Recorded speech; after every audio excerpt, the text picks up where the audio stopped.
Qu'est-ce que le CPMA? Le CPMA est un centre de procréation médicalement assistée et qui s'adresse avant tout aux couples qui ont des problèmes de fertilité, où nous offrons une prise en charge complète depuis le diagnostic jusqu'au traitement de procréation médicalement assistée. Nous avons aussi une activité développée de préservation de la fertilité, aussi bien en cas de maladie, par exemple avant un traitement qui peut altérer la fertilité, comme la chimiothérapie, ou la préservation de la fertilité pour des raisons personnelles, pour notamment la vitrification d'ovocytes. Mais le CPMA ne s'adresse pas qu'aux couples infertiles, mais également aux patientes qui ont des problèmes d'endocrinologie gynécologique, de troubles du cycle, d'irrégularité du cycle. Nous avons aussi un intérêt particulier pour la prise en charge de l'endométriose et de la ménopause.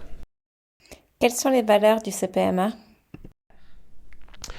Les valeurs centrales du CPMA sont la performance, la qualité et la sécurité. Dès les débuts de la création du CPMA, l'exigence d'obtenir les meilleurs taux de grossesse ont été le point central du développement du centre.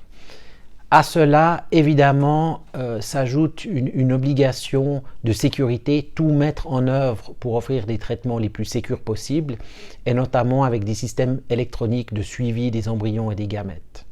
Au niveau de la qualité, cela aussi a été présent dès les débuts du CPMA, à savoir avoir une unité qui est certifiée ISO et un laboratoire de PMA qui est accrédité.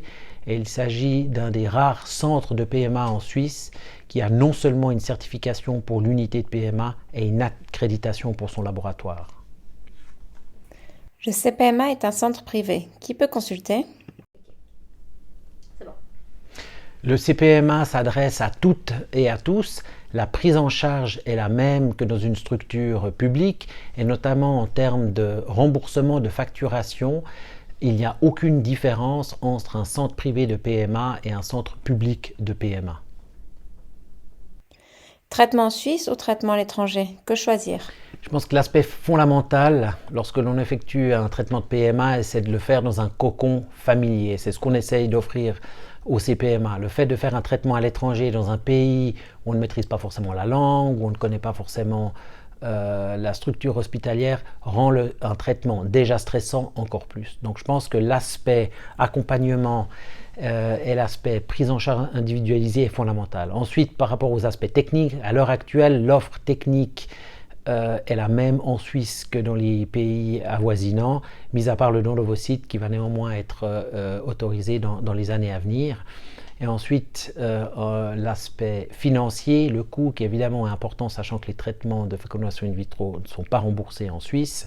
Je pense qu'il est essentiel de prendre en compte l'ensemble des coûts, l'ensemble des coûts des traitements, médicaments, et également les trajets, nuits d'hôtel. Et une fois après avoir fait une analyse fine, on se rend compte que la différence est peu significative.